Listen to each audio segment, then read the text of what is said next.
এই শোনো, চ্যানেলটি সাবস্ক্রাইব করে ঘন্টাটি বাজিয়ে দিও, কেমন?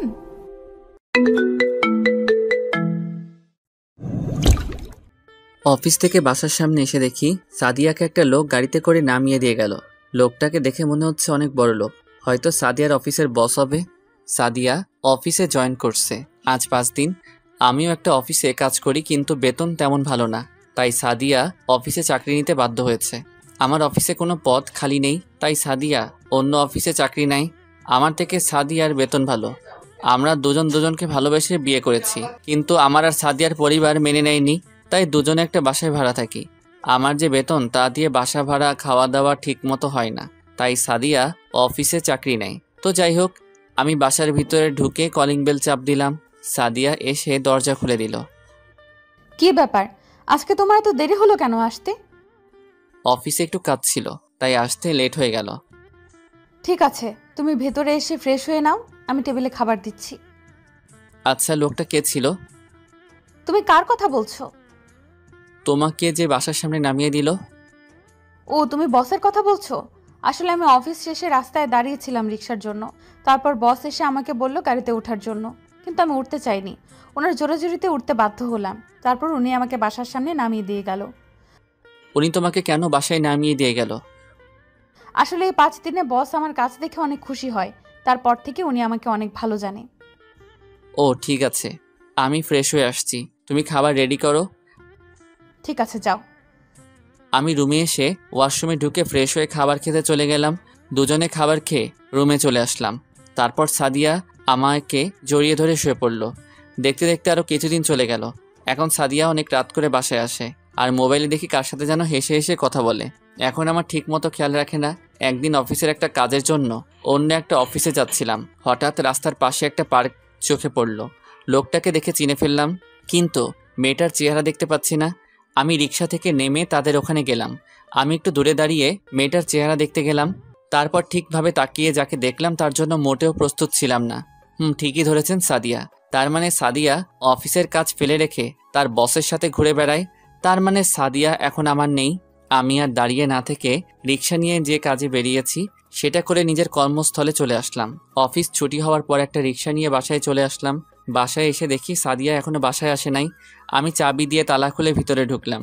প্রায় 1 ঘন্টা পর বাহিরে গাড়ির হর্ন বাজলো। আমি জানালা দিয়ে বাইরে তাকিয়ে দেখি সাদিয়া তার বসের গাড়ি থেকে নামলো। সাদিয়ার হাতে দেখি অনেকগুলো শপিং ব্যাগ। বসকে বিদায় দিয়ে সে কলিং বেল চাপ দিল। আমি গিয়ে দরজা খুলে দিলাম। তুমি কখন আসলে? আগে বলো, তোমার হাতে এগুলো কি? আসলে বস আজকে আমাকে শপিং মলে নিয়ে গিয়ে এগুলো কিনে দিছে। আমি মানা করছি, তারপরেও উনি জোর করে কিনে দিছে। তাহলে তোমার হাতে এত দামি মোবাইল কোথা থেকে আসলো? তোমার হাতে তো এই মোবাইল ছিল না। এটাও আজকে উনি কিনে দিছে। আমার হাতের মোবাইলের যে অবস্থা তা দেখে বসের অনেক খারাপ লাগছে। ও, তা আজকে অফিসের সময় তুমি কোথায় ছিলে? কেন? আমি তো অফিসে ছিলাম। না, আসলে আজকে আমি তোমার অফিসের পাশ দিয়ে যাচ্ছিলাম। মনে করছি তোমার সাথে দেখা করব, পরে আর করি নাই, দেরি হয়ে যাচ্ছে তাই। আচ্ছা, তুমি কি আমাকে সন্দেহ করছো? আমি ঠিক তা বলিনি। সাদিয়া আর কোনো কথা না বলে রুমে চলে গেল। আমি ভাবতে লাগলাম, সাদিয়া এখন মিথ্যা কথা বলতে শুরু করেছে। যাকে এত বিশ্বাস করছিলাম সে এখন আমার সাথে মিথ্যা কথা বলে। রাতে দুজনে খাবার খেয়ে শুয়ে পড়লাম। হঠাৎ মাঝরাতে ঘুমটা ভেঙে গেল। পাশে দেখি সাদিয়া নেই, হয়তো ওয়াশরুমে গেছে।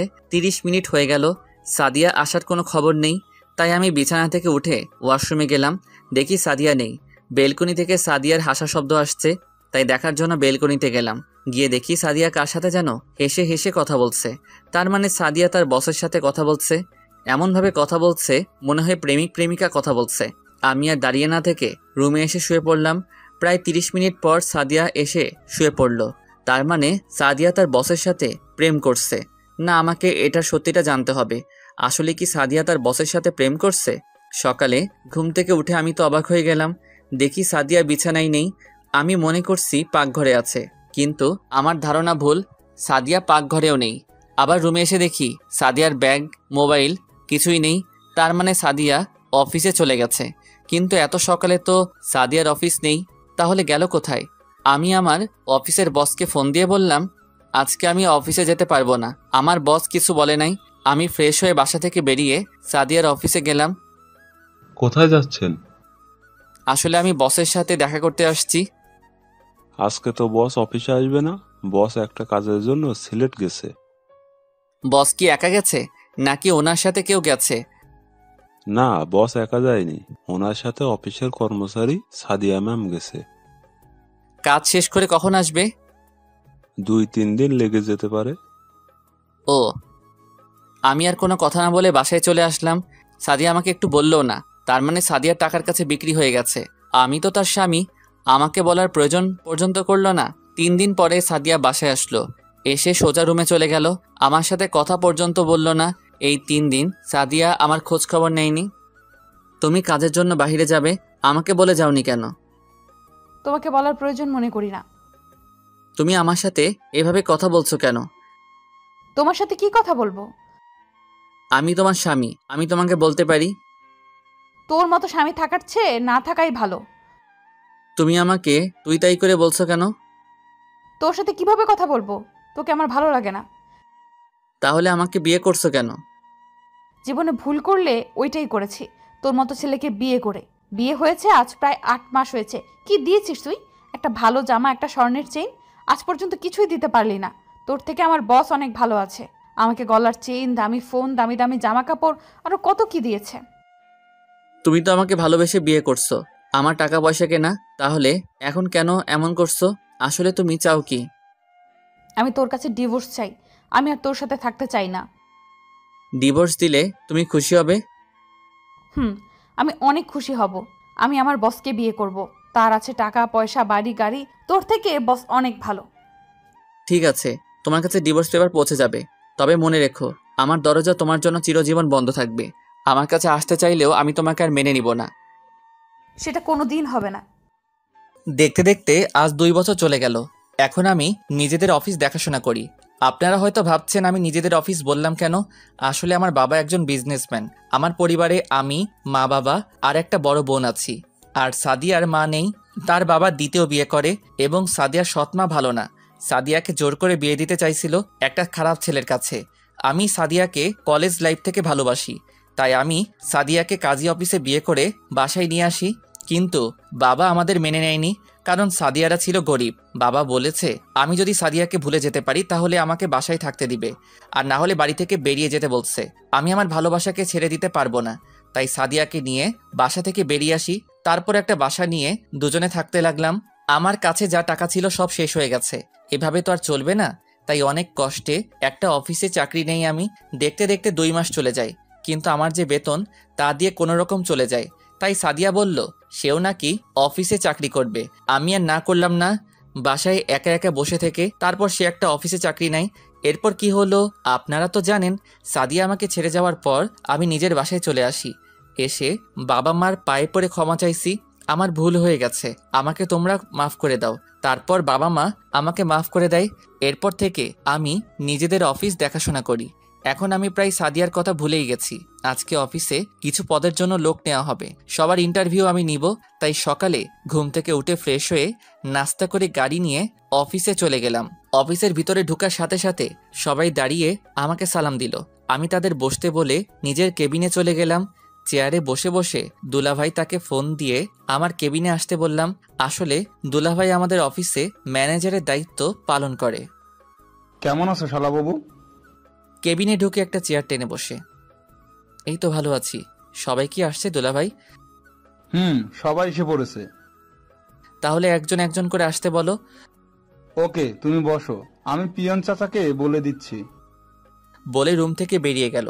তারপর একজন একজন করে আসতে লাগলো। সবার শেষে একজন মেয়ে বাকি ছিল ইন্টারভিউ নেওয়ার। আমি মাথা নিচু করে একটা ফাইল দেখতেছিলাম। হঠাৎ একটা মেয়ে বলল, may I come in sir? Yes, coming. মেয়েটা ভিতরে ঢুকলো। আমি তার চেহারা এখনো দেখি নাই। মেয়েটা আমার সামনে দাঁড়িয়ে রইল। বসুন, আর সার্টিফিকেটগুলো দেন। এই নেন স্যার। যেই না মেয়েটার দিকে তাকিয়ে সার্টিফিকেট নিব, আমি তো মেয়েটাকে দেখে মোটেও প্রস্তুত ছিলাম না। এ আর কেউ নয়, সাদিয়া। কিন্তু সাদিয়া আগের থেকে অনেক শুকিয়ে গেছে, চেহারার কি অবস্থা করছে। সাদিয়া আমাকে দেখে বলল, রাসেল তুমি? Hello miss. রাসেল না, স্যার বলবেন। Sorry sir. তা বসকে বিয়ে করে আবার চাকরির জন্য কেন আসলেন? আমি কাউকে বিয়ে করি নাই। ও, তার মানে বস তোমাকে বিয়ে করবে বলে তোমার সাথে রাত কাটিয়ে তাড়িয়ে দিছে? তুমি সব কি বলছো রাসেল? বলছি না আমার নাম নেবেন না, শুধু স্যার বলবেন। আপনি আসতে পারেন, আপনার চাকরি হবে না। সাদিয়া চেয়ার থেকে উঠে এসে আমার পা জড়িয়ে ধরে কান্না করতে করতে বলল, স্যার, এই চাকরিটা আমার খুব দরকার, তা না হলে আমায় রাস্তায় নামতে হবে। তাহলে বসকে ছেড়ে চলে আসলেন কেন? উনি আজ 1 বছর আগে মারা যায়। এরপর ওনার ব্যবসা প্রতিষ্ঠান নিলামে বিক্রি হয়ে যায়। তারপর ওখান থেকে এসে একটা বাসা ভাড়া নিয়ে থাকি। মানুষের বাসায় কাজ নিচ্ছিলাম, কিন্তু তাদের বাসার ছেলেরা আমার শরীরের দিকে তাকিয়ে থাকে, তাই বাসা বাড়ি আর কাজ করি নাই। গার্মেন্টসে চাকরি নিছি, কিন্তু কিছুদিন আগে গার্মেন্টসে আগুন লাগে। তারপর 1 মাস বসে থাকলাম, ঠিকভাবে একবেলা ভাত পর্যন্ত খেতে পারতাম না।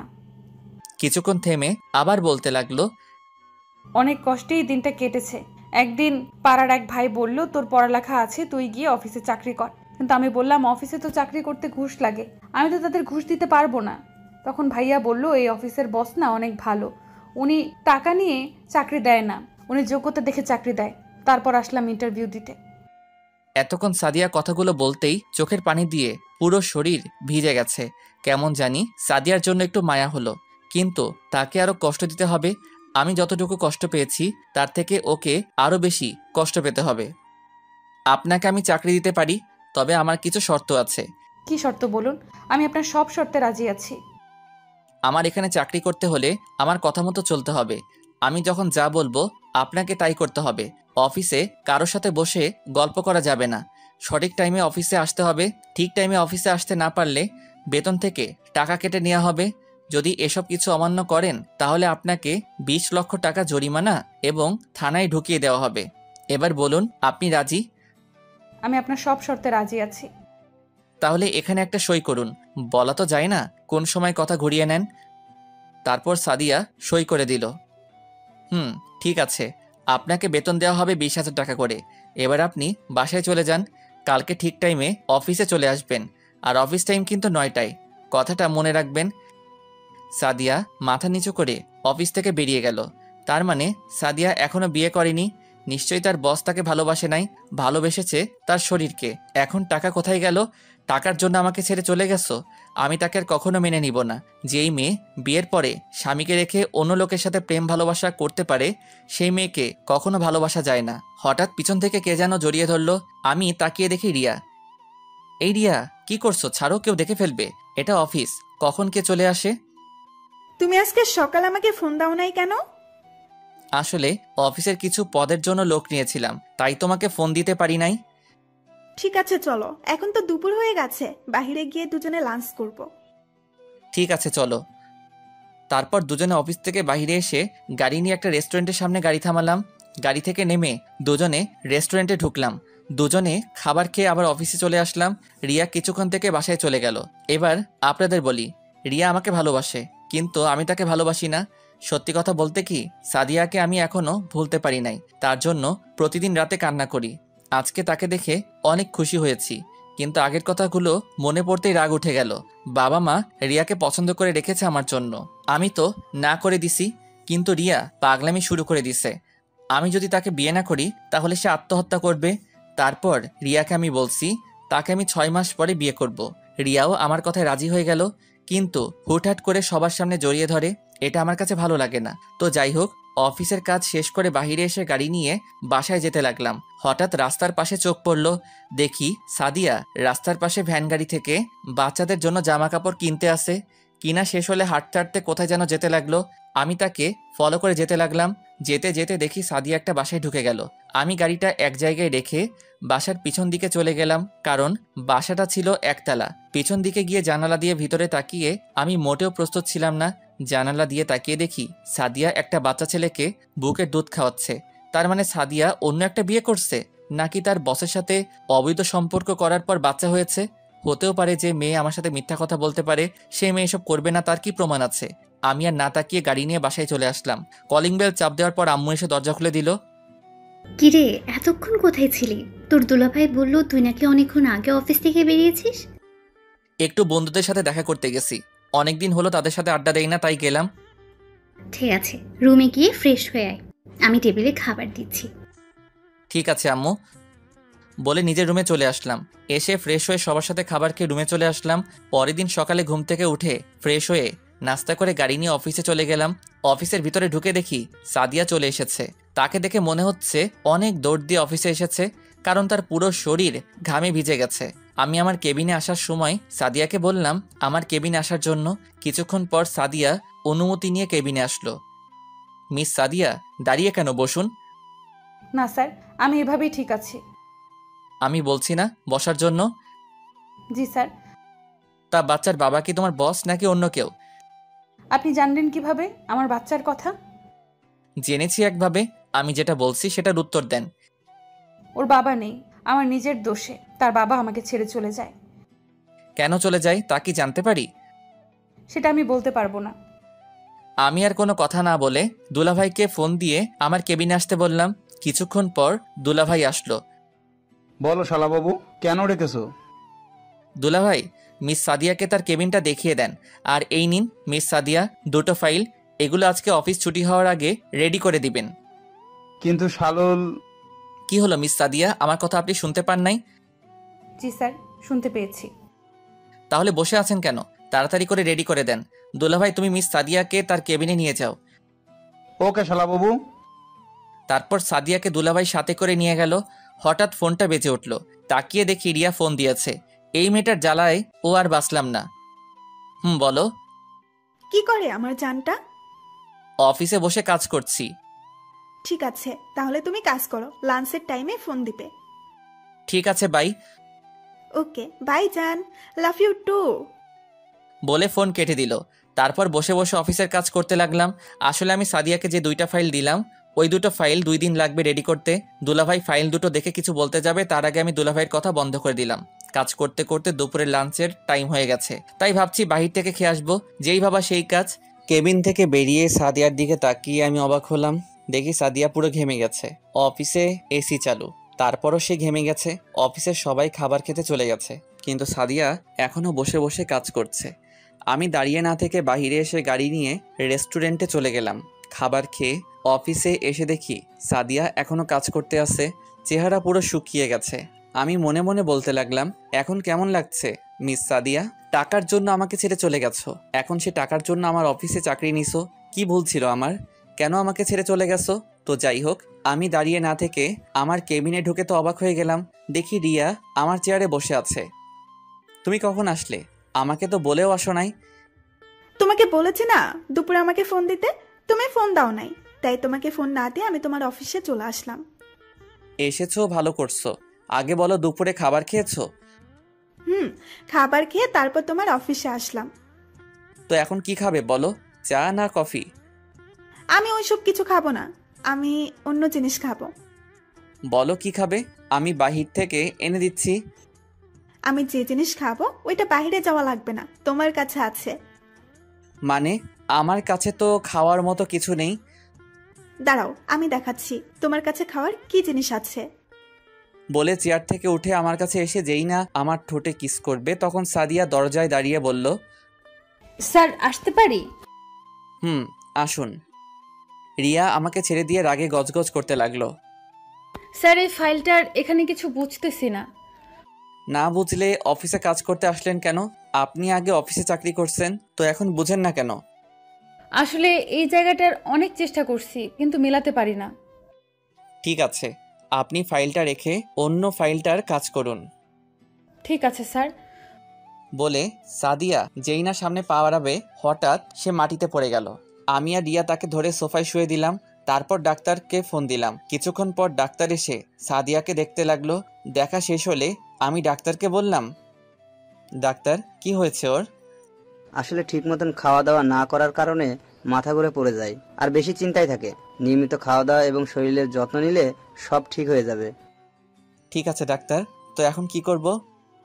আমি কিছু ওষুধ লিখে দিচ্ছি, ওগুলো নিয়মিত খেলে ঠিক হয়ে যাবে। আর বলবেন চিন্তা বেশি যেন না করে।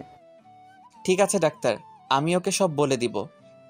তাহলে আমি এখন আসি। বলে ডাক্তার চলে গেল। আমি পিয়নকে ডেকে বললাম 1 প্যাকেট বিরিয়ানি নিয়ে আসতে। আমার কারণে আজ ওর এই অবস্থা। কেন আমাকে ধোকা দিয়ে চলে গেল? আজ যদি তুমি আমাকে ছেড়ে না যেতে তাহলে দুজনে কত সুন্দর করে সংসার করতাম। আজ তোমার ভুলের জন্য এত কষ্ট করতে হয় তোমাকে। কিছুক্ষণ পর পিয়ন বিরিয়ানি নিয়ে আসলো। রিয়া বিরিয়ানি হাতে নিল, তারপর সাদিয়াকে শোয়া থেকে উঠিয়ে নিজেতে খাইয়ে দিতে লাগলো। রিয়া মেয়েটা আসলে ভালো, তবে তার যখন তখন জড়িয়ে ধরা আমার ভালো লাগে না। ও আপনাদের তো বলতে ভুলে গেছি, পিয়ন ডাক্তার যে ওষুধ লিখে দিয়ে গেছে ওগুলো সাথে করে নিয়ে আসছে। সাদিয়াকে খাবার খাইয়ে দেওয়ার পর ওষুধ খাইয়ে দিল। আপনি খাওয়া দাওয়া আর এত চিন্তা করেন কেন? আসলে হাতে তেমন টাকা নেই, ঘরে বাজার সদাই কিছু নেই। যে কয় টাকা ছিল ওগুলো দিয়ে বাচ্চার জন্য একটা জামা নিছি আর কিছু খাবার নিছি। সকালে কিছু খেয়ে আসি নাই, তাই হঠাৎ মাথা ঘুরে পড়ে যাই। আপনার স্বামী নেই? আছে। তাহলে স্বামী থাকতে আপনি অফিসে কাজ করেন কেন? আর আপনার কেমন স্বামী স্ত্রীকে অফিসে কাজ করতে পাঠায়? আসলে আমার স্বামী আমার সাথে থাকে না, আমার ভুলের জন্য ও আমায় ছেড়ে চলে গেছে। সে চলে যাওয়ার 1 বছর 2 মাস পর আমার কোলে একটা সন্তান জন্ম নেয়। আপনার স্বামী জানে না ওর যে একটা সন্তান হয়েছে? না, ও জানে না। এখন যদি বলি ওর বাচ্চা এটা, সে কখনো আমায় বিশ্বাস করবে না, কারণ তার বিশ্বাস আমি আগেই ভেঙে দিছি। আচ্ছা মিস সাদিয়া, আপনি এখন বাসায় চলে যান। কিন্তু স্যার, এখনো তো অফিসের টাইম শেষ হয় নাই। ওটা আপনাকে ভাবতে হবে না, আপনি বাসায় চলে যান। রাসেল, তুমি কিছু মনে না করলে ওনাকে কি আমি বাসায় পৌঁছে দেব? ঠিক আছে, তুমি নিয়ে যাও। তাহলে আমি একটা কথা বলি। বলো। আমি বলছি কি, ওনার অগ্রিম মাসের বেতনটা দিয়ে দাও। ঠিক আছে, দিচ্ছি। তারপর সাদিয়ার বেতন দিয়ে দিলাম রিয়ার হাতে। রিয়া আমাকে জড়িয়ে ধরে কপালে চুমু দিল। সাদিয়া মাথা নিচু করে ফেলল। লজ্জা পাওয়ার কিছু নেই সাদিয়া, ওর সাথে আমার বিয়ে ঠিক হয়ে আছে। আরো 5 মাস পরে আমাদের বিয়ে। তোমাকে কিন্তু আগে দাওয়াত দিয়ে রাখলাম। দোয়া করি ম্যাম, আপনার যেন সুখে শান্তিতে সংসার করতে পারেন। ঠিক আছে চলো, তবে আমাকে ম্যাম নয়, আমার নাম ধরে ডাকবে। ঠিক আছে। আসছি কলিজা। এসো। রিয়া আর সাদিয়া আমার কেবিন থেকে বেরিয়ে গেল, কিন্তু আমার একটা জিনিস মাথায় আসছে না। বিয়ের কথা শুনে সাদিয়া কান্না করলো কেন? হয়তো নিজের স্বামীর বিয়ে নিজের চোখের সামনে দেখতে হবে, তাই কান্না করছে। তো যাই হোক, অফিসের কাজ শেষ করে বাসায় চলে আসলাম। তারপর রাতে খাবার খেয়ে রিয়ার সাথে কথা বলে ঘুমিয়ে পড়লাম। এভাবে দেখতে দেখতে আরো 1 মাস চলে গেল। এখন সাদিয়াকে তেমন কষ্ট দেই না। তারপর ও প্রতিদিন অফিসে আসলে দেখি সাদিয়ার চোখগুলো লাল হয়ে থাকে, মনে হয় ঠিকমতো ঘুমায় না। আর রিয়া এখন প্রতিদিন আমার অফিসে আসে, এসে আমাকে জড়িয়ে ধরে কিস করবে, আমার কোলে বসে থাকবে। কিছু বললে বাসায় গিয়ে জিনিস ভাঙা শুরু করে দিবে, তাই কিছু বলি না। ও আপনাদের তো বলতে ভুলে গেছি, আমি সাদিয়াকে ছেড়ে আসার 1 মাস পরে ডিভোর্স পেপার পাঠিয়ে দিয়েছি। সকালে ঘুম থেকে উঠে ফ্রেশ হয়ে নাস্তা করে গাড়ি নিয়ে অফিসে চলে আসলাম। অফিসের ভিতরে ঢুকে সাদিয়ার কেবিনে তাকিয়ে দেখি সাদিয়া এখনো আসেনি, তাই পিয়নকে বলে আসলাম সাদিয়া অফিসে আসলে যেন আমার কেবিনে পাঠিয়ে দেয়। আমি আমার কেবিনে এসে বসলাম। কিছুক্ষণ পর দেখি রিয়া আমার কেবিনে ঢুকে সোজা আমার কোলে বসে গেল আর পুরো চেহারায় চুমু দিতে লাগলো। কি করছো রিয়া? কেউ চলে আসবে। আসলে আসুক, আমি আমার জামাইকে চুমু খাচ্ছি, কার কি যায় আসে।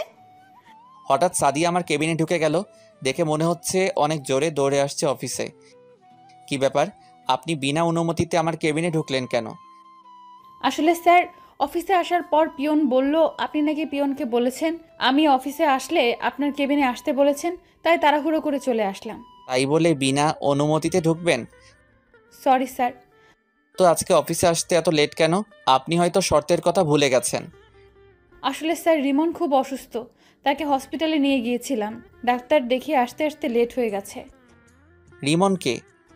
আমার ছেলের নাম রিমন। তা ছেলের এই নাম কে রেখেছে? এটা তার বাবা বলেছে। আমাদের বিয়ে হওয়ার পর তার বাবা বলেছে আমাদের ছেলে হলে নাম রাখবে রিমন, আর মেয়ে হলে সিনথিয়া, তাই তার বাবার কথাই নাম রেখেছি। আমি আর কিছু বলতে পারলাম না, কারণ আমার আর সাদিয়ার বিয়ে হওয়ার পর আমি বলেছি এই নাম রাখতে। তার মানে সাদিয়া বলতে চাইছে রিমন আমার ছেলে। আমি কিছু বলতে যাব তার আগে রিয়া বলল, তুমি কেমন ছেলেকে বিয়ে করেছো? তোমার খোঁজ খবর একবারের জন্যও নেয়নি। তুমি না হয় একটা ভুল করেছো, তাই বলে সে তোমায় ছেড়ে চলে যাবে? আমি যে ভুল করেছি সে ভুলের কখনো কি ক্ষমা হবে কিনা তা আমি জানি না, তবে একটা কথা বলি, তার জন্য এখনো পথ চেয়ে বসে আছি। আমি দোয়া করি আল্লাহ যেন তোমার স্বামীকে তোমার কাছে ফিরিয়ে দেয়, বাচ্চার কথা ভেবে যেন তোমাকে ক্ষমা করে দেয়। তাহলে আমি এখন আসি স্যার, কেবিনে কাজ পড়ে আছে। সাদিয়া কোনো কথা না বলে তার কেবিনে চলে গেল। আমি ভাবতে লাগলাম রিমনের বাবা আমি কেমন করে হব। আমি সাদিয়ার সাথে থাকাকালীন শুনি নাই তো যে সাদিয়া প্রেগনেন্ট, তাহলে আমি কি করে রিমনের বাবা হব? না, আমার মাথায় কাজ করছে না। হঠাৎ রিয়া বলল, তুমি কোথায় হারিয়ে গেলে? তোমাকে আমি ডাকছি, তোমার কোনো রেসপন্স নেই। তেমন কিছু না, তুমি বাসায় চলে যাও। আমার হাতে কিছু কাজ আছে, কাজ শেষ করে তোমার সাথে ফোনে কথা বলবো। ঠিক আছে, বাই। রিয়া কেবিন থেকে বেরিয়ে চলে গেল। আমি বসে বসে কাজ করতে লাগলাম, কিন্তু কাজে মন বসাতে পারছি না। তাই অফিস থেকে বেরিয়ে এসে গাড়ি নিয়ে একটা পার্কে চলে আসলাম। হঠাৎ পিছন থেকে কেউ একজন বলল, তুমি এখানে কেন? তারপর আমি তার দিকে তাকিয়ে পুরো অবাক হয়ে গেলাম, কারণ এ হচ্ছে স্বাধীন। আপনারা হয়তো ভাবছেন স্বাধীনকে, আসলে স্বাধীন হচ্ছে আমি আগে যে অফিসে কাজ করতাম ওই অফিসে স্বাধীনও কাজ করত। কেমন আছিস? তোকে অনেক দিন পরে দেখলাম। আমি ভালো আছি। তুই তো অফিস থেকে আসার পর আমার আর খবর নেস নাই। তুই কোথায় হারিয়ে গেলি? আসলে আমি অফিস থেকে চাকরি ছাড়ার পর নিজের বাড়ি চলে আসি, তারপর এখন বাবার ব্যবসা প্রতিষ্ঠান দেখাশোনা করি। তাই বলে কোনো যোগাযোগ রাখবি না? আসলে নিজের বাড়িতে আসার পর তেমন কারোর সাথে আর যোগাযোগ করা হয়নি। তা এখন কি করিস? এখন আরেকটা অফিসে চাকরি করি, তবে বেতন বেশি না। ভাবছি এই অফিসের চাকরিটা ছেড়ে দিয়ে আরেকটা অফিসে চাকরি নেব। তাহলে তুই আমাদের অফিসে জয়েন কর। ঠিক আছে, তোর নাম্বার দে, চাকরি ছাড়ার পর তোকে ফোন দিব। তারপর স্বাধীনকে নাম্বার দিয়ে একটা রেস্টুরেন্টে গিয়ে নাস্তা করে স্বাধীনকে বিদায় দিয়ে গাড়ি নিয়ে বাসায় চলে আসলাম। কলিং বেল চাপ দেওয়ার পর নাদিয়া দরজা খুলে দিল। আপু, কেমন আছিস? তুই কোন সময় আসলি? দুপুরে আসছি। শুনছি তুই নাকি আজকে অফিস থেকে তাড়াতাড়ি বেরিয়ে গেলি। তা কোথায় ছিলে এতক্ষণ? পুরনো একটা বন্ধুর সাথে ছিলাম, অনেকদিন পর দেখা হলো তাই। তা আমার বড়িটা কোথায়? আপুর মেয়ের কথা বলছি, তার মেয়ের নাম বিথি। আব্বু আম্মুর কাছে আছে, তুই রুমে গিয়ে ফ্রেশ হয়ে নে। ঠিক আছে বলে নিজের রুমে চলে আসলাম। এসে ফ্রেশ হয়ে নিচে গেলাম, তারপর বিথির সাথে কিছুক্ষণ দুষ্টুমি করলাম। রাতে সবাই মিলে খাবার খেতে লাগলাম। হঠাৎ আব্বু বলল, আমরা তোর বিয়ে শুক্রবার ঠিক করেছি। আমার তো বিয়ে করার কথা 6 মাস পরে, এখন মাত্র 2টা মাস গেছে। রিয়ার আব্বুর শরীর তেমন ভালো না, তাই রহমান সাহেব বলছে যত তাড়াতাড়ি সম্ভব বিয়েটা দিয়ে দিতে। আমরা সিদ্ধান্ত নিয়েছি আগামী শুক্রবার তোদের বিয়ে। আমাকে একটাবার জিজ্ঞেস করার প্রয়োজন ছিল না তোমাদের? এখানে জিজ্ঞেস করার কি আছে? বিয়ে তো আজকে না হয় একদিন করতেই হবে। তাহলে শুক্রবার বিয়ে হলে সমস্যা কোথায়? তোমরা আমার কথা বুঝতে পারছো না। আমাদের আর কিছু বুঝতে হবে না, আমরা যেটা বলছি সেটাই ফাইনাল। আমি আর খাবার না খেয়ে রুমে চলে আসলাম। আমাকে একটাবার জিজ্ঞেস করার প্রয়োজন করলো না, কিন্তু আমি তো এখনো সাদিয়াকে মন থেকে মুছে ফেলতে পারছি না। কি করব কিছুই মাথায় ঢুকছে না। হঠাৎ মোবাইল ফোনটা বেজে উঠল। মোবাইলের দিকে তাকিয়ে দেখি রিয়া ফোন দিয়েছে। ফোন ধরার পর রিয়া বলল, কি করে আমার জামাইটা? তুমি কি কিছু শুনেছো? শুনেছি, আগামী শুক্রবার আমাদের বিয়ে। আমি তো অনেক খুশি, তোমাকে সারা জীবনের জন্য পেতে যাচ্ছি। তোমাকে আমি কি বলেছিলাম? আমরা 6 মাস পর বিয়ে করব। আর এখন তুমি রাজি হলে কেন? বাবার শরীরটা তেমন ভালো নেই, কোন সময় কি হয়ে যায়, তাই বাবার ইচ্ছে আমার বিয়েটা যেন দিয়ে যেতে পারে। এখানে আমি আর না করি নাই। তুমি কি খুশি হও নাই? ঠিক তা না, আমি এত তাড়াতাড়ি বিয়ে করতে চাচ্ছি না। কোনোভাবেই কি বিয়েটা আটকানো যায় না? না, আমি আর তোমাকে ছেড়ে থাকতে পারছি না। এই বিয়ে আমি আটকাতে পারবো না। তাহলে আর কি করার? বলে ফোন কেটে দিয়ে ভাবতে লাগলাম, সাদিয়ার কথাগুলো ভাবতে লাগলাম। রিমন কি সত্যিই আমার ছেলে, নাকি অন্য কারো? সাদিয়ার চেহারা দেখে বোঝা যাচ্ছে সে মিথ্যা কথা বলছে না। আমি আর কিছু ভাবতে পারছি না। সকালে ঘুম থেকে উঠে ফ্রেশ হয়ে রেডি হয়ে নিচে নামলাম। দেখি সবাই টেবিলে আমার জন্য অপেক্ষা করছে। আমি কোনো কথা না বলে বেরিয়ে আসতেই আব্বু বলল, কোথায় যাচ্ছিস? অফিসে যাচ্ছি। নাস্তা করবি না? বাহির থেকে খেয়ে নিব। ঠিক আছে যাও, আর অফিসের সবাইকে বিয়ের দাওয়াত দিয়ে দিবে, আর অফিস 3 দিন বন্ধ দিয়ে দিবে। আর কোনো কথা না বলে বাহিরে এসে গাড়ি নিয়ে অফিসে যেতে লাগলাম। না জানি সাদিয়া আমার বিয়ের কথা শুনলে কি করবে। অনেক ভেবেছি, আর না, আমি রিয়াকে বিয়ে করব। সাদিয়া যদি টাকার জন্য আমাকে ছেড়ে অন্য কাউকে বিয়ে করতে পারে, তাহলে আমি কেন রিয়াকে বিয়ে করতে পারবো না? তারপর একটা রেস্টুরেন্টে ঢুকে নাস্তা করে অফিসে চলে গেলাম। সবাই আমাকে দেখে দাঁড়িয়ে গেল। সাদিয়ার দিকে তাকিয়ে দেখি আজকেও সাদিয়ার চোখ লাল হয়ে আছে। আমি তার থেকে চোখটা সরিয়ে নিজের কেবিনে চলে আসলাম। তারপর দুলাভাইকে ফোন দিয়ে বললাম সবাইকে হলরুমে নিয়ে যেতে। কিছুক্ষণ পর দুলাভাই আমার কেবিনে আসলো। শালাবাবু, সবাইকে হলরুমে নিয়ে গেলাম, এবার তুমি আসতে পারো। ঠিক আছে দুলাভাই, আপনি যান, আমি আসতেছি। দুলাভাই কেবিন থেকে বেরিয়ে গেল। আমি আর বসে না থেকে হলরুমে চলে আসলাম। তারপর সবার উদ্দেশ্যে বলতে লাগলাম, আপনারা হয়তো ভাবছেন আপনাদের সবাইকে কেন হলরুমে নিয়ে আসলাম। জি স্যার, বলুন কেন ডেকেছেন? আসলে আগামী শুক্রবার আমার বিয়ে, তাই বিয়ে উপলক্ষে 3 দিন অফিস বন্ধ থাকবে। আর সবাইকে আমার বিয়ের দাওয়াত রইল। সবাই আমাদের বাসায় চলে আসবেন। সবাই আমাকে অভিনন্দন জানালো। সাদিয়ার দিকে তাকিয়ে দেখি মাথা নিচু করে আছে, হয়তো কান্না করছে। সবাই বেরিয়ে গেল। আমি সাদিয়াকে বললাম, মিস সাদিয়া, আপনি কিন্তু অবশ্যই আসবেন, আর রিয়াকে বউ সাজানোর দায়িত্ব কিন্তু আপনার। ঠিক আছে স্যার, আমি চেষ্টা করব যাওয়ার জন্য। চেষ্টা না, আপনাকে আসতে হবে। ঠিক আছে স্যার। বলে দৌড়ে হলরুম থেকে বেরিয়ে গেল। অনেক কষ্ট হচ্ছে তাই না? তুমিও আমাকে ছেড়ে চলে যাওয়ার পর আমারও অনেক কষ্ট হয়েছে। এখন কেন কষ্ট পাচ্ছ? টাকাওয়ালা দেখে চলে গেছো, এখন সে টাকার জন্য নিজের স্বামীর অফিসে চাকরি করছো। তোমাকে তো আমি মন থেকে ভালোবেসেছি, তাহলে কেন আমাকে ছেড়ে চলে গেলে? হলরুম থেকে বেরিয়ে নিজের কেবিনে চলে গেলাম। আসার সময় দেখলাম সাদিয়া মাথা নিচু করে বসে আছে। দেখতে দেখতে একদিন চলে গেল। আজ আমার গায়ে হলুদ। মার্কেট থেকে কিছু কেনাকাটা করে বাসার ভিতরে ঢুকতেই দারোয়ান আমাকে ডাক দিল। আমি গাড়ি পার্কিং করে দারোয়ান চাচার কাছে আসলাম। কেন ডেকেছো চাচা? রাসেল বাবাজি, একটা মেয়ে এসে এই খামটা তোমাকে দিতে বলল। তুমি মেয়েটাকে চিনতে পেরেছো? নামটাম কিছু জিজ্ঞাসা করছো? না বাবা, আমি এসব কিছু জিজ্ঞেস করতেই পারিনি, তার আগেই মেয়েটা চলে গেল। আচ্ছা ঠিক আছে, আমি রুমে গেলাম বলে বাসার ভিতরে চলে আসলাম। তখন আম্মু বলল, কিরে কোথায় গিয়েছিলি? আম্মু, কিছু মার্কেট করতে গিয়েছিলাম। ঠিক আছে, ফ্রেশ হয়ে রেডি হয়ে আয়, কখন মেহেদি লাগাবো? সবাই তোর জন্য বসে আছে। ঠিক আছে আম্মু, আমি রেডি হয়ে আসতেছি বলে নিজের রুমে চলে আসলাম। রুমে এসে মার্কেটগুলো আর খামটা বিছানায় রাখলাম। তারপর ওয়াশরুমে ঢুকে ফ্রেশ হয়ে রেডি হতে লাগলাম। হঠাৎ খামটার দিকে চোখ পড়ল। ওপর দিয়ে কিছুই লেখা নেই, কেন জানি মন বলছে খামটা খুলে দেখতে। তাই বিছানায় বসে খামটা খুলে দেখি একটা চিঠি। তারপর আমি চিঠিটা পড়তে লাগলাম। প্রিয় স্বামী, হয়তো ভাবছো তোমাকে স্বামী বললাম কেন, কারণ তুমি এখনো আমার স্বামী। কারণ আমি তোমার ডিভোর্স পেপারে সাইন করি নাই। তোমাকে আজ সব সত্যি কথা খুলে বলছি। সামনাসামনি বললে হয়তো তুমি আমাকে বিশ্বাস করতে না, তাই চিঠি লিখে দিলাম। আমি যখন অফিসে চাকরিতে ঢুকি তার কিছুদিন পর আমি হঠাৎ অফিসে মাথা ঘুরে পড়ে যাই। তখন অফিসের বস, যাকে তুমি খারাপ বলছো, আমি বলি ওনার মতো ভালো মানুষ হয় না। ওই দিন মাথা ঘুরে পড়ে যাওয়ার সময় বস তার গাড়িতে করে হসপিটালে নিয়ে আসে। তারপর আমাকে কিছু পরীক্ষা করে। পরীক্ষা করার পর ডাক্তার বলল 7 দিন পরে আসতে। তখন বলতে পারবে আমার কি হয়েছে। ওই হসপিটাল থেকে বেরিয়ে বসের গাড়ি করে বাসায় আসার সময় একটা পার্কের পাশে রাস্তায় গাড়ি নষ্ট হয়ে যায়। তখন গাড়িটা ঠিক করতে দেয় রাস্তার পাশের ওয়ার্কশপে। তারপর বস আর আমি কিছুক্ষণ বসে থাকি পার্কের ভেতরে। গাড়ি ঠিক করার পর গাড়ি নিয়ে বস একটা শপিং মলে চলে যায়। তারপর জোর করে আমাকে মার্কেট করে দেয়, সাথে একটা মোবাইল। তুমি হয়তো ভাবছো বস এগুলো আমাকে কেন দিল।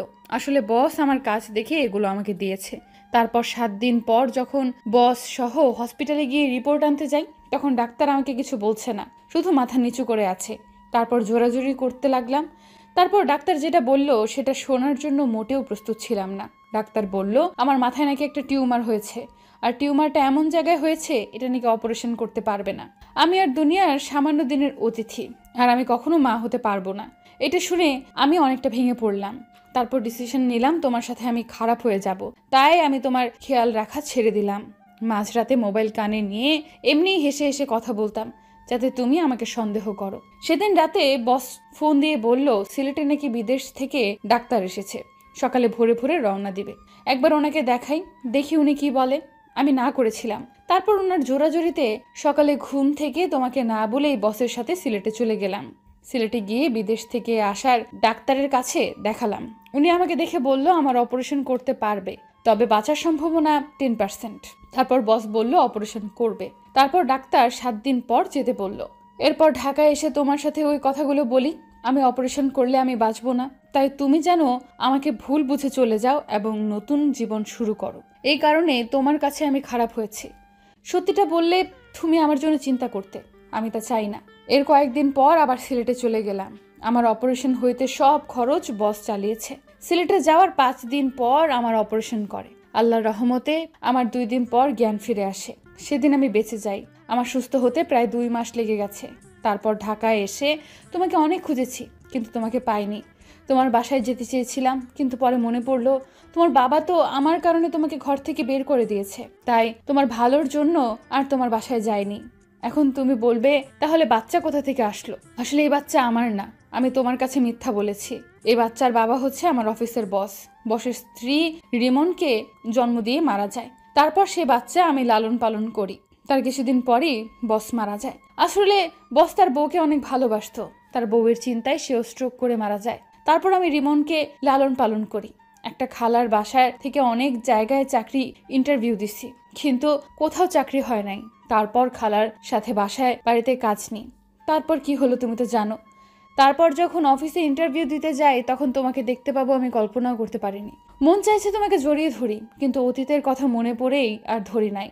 প্রথম দিন দেখি একটা মেয়ে তোমার কেবিনে ঢুকলো, তখন পাশের একটা ছেলে জিজ্ঞেস করলাম মেয়েটাকে, তখন সে যেটা বলল আমার পায়ের নিচ থেকে মাটি সরে গেল। ও বলেছে তোমার আর রিয়ার বিয়ে ঠিক হয়ে আছে। আমি মনে করেছি তোমাকে যখন পেয়েছি তাহলে আবার আপন করে নেব, সব সত্যি বলে দেব। কিন্তু যতবার তোমার কাছে যাব ততবার রিয়া অফিসে চলে আসে। এর কিছুদিন পর যখন তুমি বললে তোমার বিয়ে, আমি তখন কি করব ভেবে পাচ্ছি না। তখন সিদ্ধান্ত নিলাম আমি আর এখানে থাকবো না, অনেক দূরে রিমনকে নিয়ে চলে যাব। আমি নিজের চোখে তোমার বিয়ে দেখতে পারবো না, তাই অনেক দূরে চলে গেলাম। আমাকে খুঁজেও পাবে না। তুমি রিয়াকে নিয়ে সংসার করো। আমি দোয়া করি আল্লাহ যেন তোমাদের দুজনকে সারা জীবন একসাথে রাখে। এতে তোমার হতভাগা স্ত্রী। আমি পুরো পড়ে চোখের পানি ফেলতে ফেলতে জামা কাপড় ভিজিয়ে ফেলেছি। আমি কি করলাম? একটা নির্দোষ মেয়েকে খারাপ বললাম? আমি কি করে পারলাম এমনটা করতে? আমি কোনোরকম চোখের পানি মুছে একটা জামা গায়ে দিয়ে বাসা থেকে বেরিয়ে গাড়ি নিয়ে সাদিয়া যেখানে থাকতো সেই বাসায় গেলাম। কিন্তু গিয়ে দেখি বাসায় তালা মারা। সাদিয়াকে খুঁজতে লাগলাম পুরো শহরে। হঠাৎ একটা ট্রাক এসে আমার গাড়িটাই মেরে দিল। আমার গাড়িটা একটা গাছের সাথে বাড়ি খায়। তারপর আর আমার কিছু মনে নেই। দেখতে দেখতে 3 বছর চলে গেল। আপনারা হয়তো ভাবছেন এই 3 বছরে কি হলো। আসলে আমি অ্যাক্সিডেন্ট হওয়ার পর 2 বছর কোমায় ছিলাম। আমার মাথায় অনেক জোরে আঘাত লাগে। 2 বছর পর যখন কোমা থেকে ফিরিয়ে আসি, তারপর এই বছর ধরে সাদিয়াকে খুঁজতে লাগলাম। অনেক জায়গায় খুঁজেছি সাদিয়াকে, কিন্তু কোথাও পাইনি। কোমা থেকে আসার পর 6 মাস খুঁজেছি। তারপর থেকে অফিস দেখাশোনা করি, অফিসের ফাঁকে ফাঁকে বিভিন্ন জায়গায় খুঁজতে বের হই। এখন আপনারা বলবেন রিয়ার কি হলো। আসলে রিয়া 2টা বছর আমার সেবা যত্ন করেছে। মেয়েটা আমাকে সত্যি অনেক ভালোবাসে, কিন্তু আমি সাদিয়াকে ছাড়া কিছু ভাবতে পারছি না। বাবা মা অনেকবার বলেছে রিয়াকে বিয়ে করতে, আর রিয়াও জেনে গেছে সাদিয়া আর আমার সম্পর্কের কথা। তো যাই হোক, বিকালে অফিস শেষে বাসায় চলে আসলাম। গাড়ি পার্কিং করে দরজায় কলিং বেল চাপ দিলাম। রিয়া এসে দরজা খুলে দিল। আসলে রিয়া এখন আমাদের বাড়িতে থাকে, আগের মতো আর পাগলামি করে না। কি ব্যাপার, আজকে তুমি এত তাড়াতাড়ি আসলে যে? আজকে আর সাদিয়াকে খুঁজতে গেলাম না, তাই বাসায় চলে আসলাম। না জানি সাদিয়া আপু কোথায় আছে, কিভাবে আছে, কি করছে কে জানে। প্রতিদিন নামাজ পড়ে দোয়া করি আল্লাহ যেন তোমার সাদিয়াকে ফিরিয়ে দেয়। রিয়া, তুমি তো আমার সবকিছু জেনে গেছো, তারপরও কেন এখানে পড়ে আছো? আমার এই মনে শুধু সাদিয়া থাকবে, আমি অন্য কাউকে এই মনে জায়গা দিতে পারবো না। আমি তোমাকে অনেক ভালোবাসি রাসেল, তোমাকে না দেখে থাকতে পারবো না। তোমাকে নাই পেলাম, তবে তোমাদের বাড়ি থেকে যেতে বলো না, আমি না হয় কাজের মেয়ে হয়ে থাকবো। তুমি কি বলছো? তুমি এ বাড়িতে সারা জীবন থাকো, কোনো সমস্যা নেই, তবে তোমার তো একটা ভবিষ্যৎ আছে। কতদিন এভাবে পড়ে থাকবে? তুমি যেমন সাদিয়াকে তোমার মনে জায়গা দিয়েছ, তেমন আমার এই মনে তোমাকে জায়গা দিয়েছি। আমি তোমাকে ছেড়ে অন্য কোথাও থাকতে পারবো না। তুমি আমাকে বিয়ে করে কখনো সুখী হতে পারবে না। আমি বলি তুমি অন্য কাউকে বিয়ে করো। আমি আর কখনো বিয়ে করব না। যদি বিয়ে করতে হয় তোমাকে করব, আর না হয় চিরকুমারী থাকবো। রিয়া, এসব পাগলামি করো না। সহজ সরল মানুষগুলো আঘাত পেতে পেতে একদিন ঠিকই পরিবর্তন হয়ে যায়। সুখের আকাশটা আজ রাতের মতো কালো, সাজানো স্বপ্নগুলো হয়ে গেল এলোমেলো। ঠিক আছে, আমি রুমে যাচ্ছি। আব্বু আম্মু কোথায়? ওনারা রুমে আছে, তুমি গিয়ে ফ্রেশ হয়ে নাও। রুমে এসে ফ্রেশ হয়ে নিলাম। রাতে খাবার খেতে গেলাম, তখন আব্বু বলল, কত আর এভাবে সাদিয়াকে খুঁজবি? আমি বলি কি, তুই রিয়াকে বিয়ে করে নে। আজ 3টা বছর কেটে গেছে, এখনো সাদিয়াকে পাস নাই। তুই বাবা আর না করিস না, মেয়েটা তোর জন্য 3টে বছর অনেক কষ্ট করেছে, আমাদের অনেক খেয়াল রেখেছে। তুই রাজি হয়ে যা বাবা। ঠিক আছে, আমাকে কিছুদিন সময় দাও, আমি ভেবেচিন্তে বলছি। বলে খাবার খেয়ে রুমে চলে আসলাম। এভাবে দেখতে দেখতে আরো 10 দিন চলে গেল। হঠাৎ অফিসের একটা কাজের জন্য সিলেটে যেতে হবে, যশোর যেতে হবে। যশোরের কথা শুনে আমার একটা কথা মনে পড়ে গেল। সাদিয়া বলেছে তার এক বান্ধবী যশোর থাকে। সাদিয়ার ইচ্ছে ছিল তার বান্ধবীর সাথে দেখা করার, কিন্তু কাজের চাপের কারণে আর যাওয়া হয়নি। কিন্তু আমি তার বান্ধবীকে কখনো দেখিনি, তাহলে কিভাবে চিনব? দেখি কাজের ফাঁকে খুঁজে পাওয়া যায় কিনা, না পেলে কি আর করার, রিয়াকে বিয়ে করতে হবে। তো সকালে রেডি হয়ে বাসার সবাইকে বলে গাড়ি নিয়ে বের হয়ে গেলাম। প্রায় 5-6 ঘন্টা পর যশোর এসে পৌঁছালাম। একটা হোটেলে উঠলাম। রুমে এসে ফ্রেশ হয়ে দুপুরের খাবারের জন্য বাইরে গেলাম। হোটেলেও খাওয়া যায়, অর্ডার দিলে রুমে দিয়ে যায়, কিন্তু বাইরে যাচ্ছি সাদিয়াকে খোঁজার জন্য। একটা রেস্টুরেন্টে ঢুকে খাবার খেয়ে বাইরে আসলাম। গাড়ি নিয়ে বের হলাম না, বাইরে এসে দেখি একটা পার্ক দেখা যায়, তাই পার্কে চলে গেলাম। চারপাশে দেখতে লাগলাম কত কাপল জোড়া হয়ে বসে আছে। হঠাৎ একটা বাচ্চা ছেলের দিকে চোখ পড়লো। দেখি বাচ্চাটা অনেক সুন্দর, কি সুন্দর একা একা খেলা করছে। ছেলেটাকে দেখে বোঝা যায় 4 বছরের বাচ্চা, তাই দাঁড়িয়ে না থেকে তার কাছে গেলাম। তোমার নাম কি বাবু? আমি বাবু না, আমি কত বড় হয়ে গেছি। ওমা তাই? তা তোমার নাম কি? জাহিদ হাসান রিমন। নামটা শুনে কেমন বুকটা কেঁপে উঠলো। রিমন নাম তো সাদিয়ার বসের ছেলের নাম ছিল, তাহলে কি সেই রিমন? তখন আমি তাকে আবার বললাম, তা তুমি কার সাথে এসেছো? আমার ফুপির সাথে। কোথায় তোমার ফুপি? ফুপি আমার জন্য আইসক্রিম আনতে গেছে। ও, তোমার আম্মু কোথায়? ও পিছে গেছে। হঠাৎ পিছন থেকে একটা মেয়ে বলল, এই নাও রিমন তোমার আইসক্রিম। ফুপি তুমি এসেছো, দাও আমার আইসক্রিম। মেয়েটা রিমনকে আইসক্রিম দিল। আমাকে দেখে বলল, আপনি কে? আপনাকে তো ঠিক চিনতে পারলাম না। জি আমি রাসেল, আমি ঢাকা থেকে এসেছি। এখানে একটা অফিসে কিছু কাজ ছিল, তাই আসা আর কি। ও, আমি মিম, বর্তমানে একটা অফিসে কাজ করি, আর আমার স্বামী অন্য একটা অফিসে চাকরি করে। আজকে শরীরটা ভাল লাগছে না, তাই অফিসে যাইনি। রিমন বাহানা ধরলো সে একটু বাইরে ঘুরতে যাবে, তাই তাকে নিয়ে পার্কে আসলাম। আচ্ছা, রিমনের বাবা কোথায়?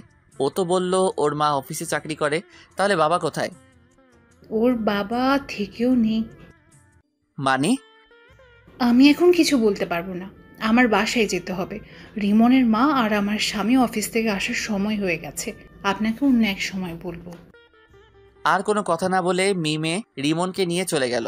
আমার কেমন জানি মনে হচ্ছে এই সেই রিমন। আর কিছু না ভেবে হোটেলে চলে আসলাম। পরের দিন সকালে ঘুম থেকে উঠে ফ্রেশ হয়ে বাইরে এসে গাড়ি নিয়ে যে অফিসে কাজের জন্য আসলাম সেই অফিসে চলে গেলাম। অফিসের ভিতরে ঢুকে পিয়নকে বললাম, বসের কেবিন কোনটা? পিয়ন আমাকে বসের কেবিন দেখিয়ে দিল। আমি বসের কেবিনের সামনে গিয়ে দাঁড়ালাম আর বললাম, আসতে পারি ভিতরে? আরে রাসেল সাহেব যে, আসুন। আমার কত বড় সৌভাগ্য, আপনার মতো একজন বিজনেসম্যানের সাথে কাজ করব। আপনি আমার থেকে বড়, সো আমাকে আপনি না করে তুমি করে বললে খুশি হব। ওকে ঠিক আছে, তা বলো চা না কফি কোনটা? চা হলে চলবে। তারপর তিনি পিয়নকে ডাক দিলেন, 2টা চা নিয়ে আসতে বললেন। কিছুক্ষণ পর পিয়ন চা দিয়ে গেল। দুজনে চা খেতে খেতে কাজের সম্বন্ধে কথা বললাম। সবকিছু ঠিক করে কেবিন বাইরে আসতেই ঠাস একটা মেয়ের সাথে ধাক্কা খেয়ে পড়ে গেলাম। আমি তাড়াতাড়ি উঠে গেলাম। মেয়েটাও উঠিয়ে শাড়ি ঠিক করতে লাগলো। এখনো মেয়েটার চেহারা দেখি নাই, কারণ মেকআপ পরে আছে। সরি, আমি খেয়াল করি নাই। মেয়েটা আমার দিকে তাকিয়ে আছে। চোখের দিকে তাকিয়ে দেখি চোখ দিয়ে পানি পড়ছে। আমার কেমন যেন চেনা চেনা লাগছে। আমি আবার বললাম, আপনি কান্না করছেন কেন? চোখে কি যেন পড়েছে। ওর কণ্ঠ কেমন যেন চেনা চেনা লাগছে। ও আচ্ছা, আপনি অফিসে মেকআপ পরে থাকেন সব সময়? আমার এই চেহারা শুধু আমার স্বামী ছাড়া আর কেউ দেখতে পারবে না। আপনার স্বামী কোথায়? আর আপনার নাম কি? আমার মিতু। আমার স্বামী আর একটা বিয়ে করছে, সে আমার সাথে থাকে না। আপনি? আমি রাসেল, একটা কাজের জন্য এই অফিসে আসা। আপনার বউ বাচ্চা তারা? আমার বউ আমার ভালোর জন্য আমাকে ছেড়ে চলে গেছে। তারপর আপনি বিয়ে করছেন না? আমার জীবনে সাদিয়া ছাড়া অন্য কেউ আসবে না। ওকে আজ 1 বছর ধরে খুঁজেছি, কিন্তু কোথাও পাইনি। আপনার বউ আপনাকে ছেড়ে গেছে আজ 1 বছর হয়েছে?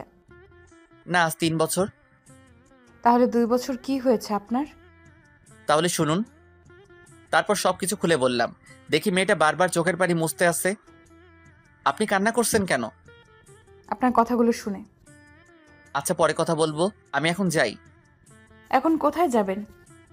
এখানে একটা হোটেলে উঠেছি, কাজ শেষ হলে ঢাকায় ফিরে যাব। ও আচ্ছা, ঠিক আছে, যান। আমি আর কোনো কথা না বলে হোটেলে চলে গেলাম। তারপর ফ্রেশ হয়ে দুপুরের খাবার খেয়ে একটা ঘুম দিলাম। বিকেলে ঘুম থেকে উঠতে দেখি একটা মেয়ে আমাকে জড়িয়ে ধরে শুয়ে আছে। চুলের জন্য মেয়েটার চেহারা দেখা যায় না। আমি আস্তে করে যেই না চুলগুলো মুখের সামনে থেকে সরিয়ে চেহারা দেখলাম, তার চেহারা দেখে আমি মোটেও প্রস্তুত ছিলাম না। কি ভাবছেন সাদিয়া? আরে না, রিয়া। রিয়া কখন আসলো? তার চেয়ে বড় কথা হলো রিয়া আমার রুমে ঢুকলো কিভাবে, আর প্রায় বাড়িতে থাকলে রাতে এসে আমাকে জড়িয়ে ধরে শুয়ে থাকে। আমি অনেকবার রিয়াকে মানা করছি, কিন্তু সে আমার কথা শুনে না। তার নাকি আমাকে জড়িয়ে ধরে শুয়ে থাকতে ভালো লাগে। তারপর থেকে আমি তাকে আর কিছু বলি না। তো যাই হোক, আমি রিয়াকে বুকের উপর থেকে সরিয়ে দিলাম। রিয়ার ঘুমটা ভেঙে গেল। তুমি এখানে কেন, আর কখন আসলে, আমার রুমে ঢুকলে কিভাবে? আস্তে আস্তে, এতগুলো প্রশ্ন একসাথে করলে কোনটা আগে বলবো? ওকে বলো। বাসার থেকে তুমি চলে আসার পর বাসাটা কেমন যেন ফাঁকা ফাঁকা লাগছে। তোমাকে ছাড়া আমি থাকতে পারি না। গতকাল তুমি আঙ্কেল আন্টির সাথে কথা বলার সময় আমি জানতে পারি তুমি এখানে আছো, তাই সকালে কাউকে না বলে সোজা এখানে চলে আসি। তা বুঝলাম, কিন্তু আমার রুমে ঢুকলে কিভাবে? চাবি তো আমার কাছে ছিল। ম্যানেজারকে বলেছি আমি তোমার আত্মীয় এবং তোমার বাবা মা তুমি আর আমি একসাথে ছবি তুলেছি, ওগুলো ম্যানেজারকে দেখিয়েছি। তারপর তিনি এক্সট্রা চাবি দিয়ে দরজা খুলে দিল। আসবে যখন তাহলে আমি আসার সময় বলো নাই কেন? তাহলে দুজনে একসাথে আসতাম। বলি নাই, বেশ করেছি। আমার অনেক খিদে লেগেছে, তুমি খাবার নিয়ে আসো, আমি ফ্রেশ হয়ে আসছি। চলো বাইরে গিয়ে রেস্টুরেন্টে খাবার খাবে আর সিলেট শহরটা ঘুরে দেখবে। আসলে বাইরে গেলে সাদিয়াকে খুঁজতে পারবো, তাই বললাম। ঠিক আছে, আমি ফ্রেশ হয়ে আসছি। আমি আসার পর তুমি ফ্রেশ হবে। বলে রিয়া ওয়াশরুমে চলে গেল। কিছুক্ষণ পর রিয়া ফ্রেশ হয়ে বের হলো। তারপর আমি ঢুকে ফ্রেশ হয়ে এসে দুজনে হোটেল থেকে বেরিয়ে গাড়ি নিয়ে একটা রেস্টুরেন্টে চলে গেলাম। রেস্টুরেন্টে ঢুকে একটা টেবিলে চেয়ার টেনে বসলাম। রিয়া আমার পাশে একটা চেয়ার টেনে বসলো। রিয়া তার মতো করে অর্ডার দিল। কিছুক্ষণ পর ওয়েটার খাবার দিয়ে গেল। দুজনে খেতে লাগলাম। হঠাৎ একটা টেবিলে চোখ পড়লো। দেখি অফিসের সেই মেয়েটা আমার দিকে তাকিয়ে আছে। আপনারা হয়তো ভাবছেন আমি কি করে চিনলাম। আসলে মেয়েটা সেই অফিসের ড্রেস পরা অবস্থায় আছে, তাই চিনতে ভুল হয় নাই। রিয়া তুমি একটু বসো, আমি আসছি। কোথায় যাচ্ছ তুমি? এসে বলবো। বলে মেয়েটার কাছে চলে আসলাম। আমিও না খালি মেয়ে করছি। সকালে নাম বলছি, এখনই ভুলে গেছি। কি যেন নাম? ও মনে পড়ছে, মিতু। আমি মিতুর সামনে গিয়ে বললাম, আপনি এখানে কারোর জন্য অপেক্ষা করছেন নাকি?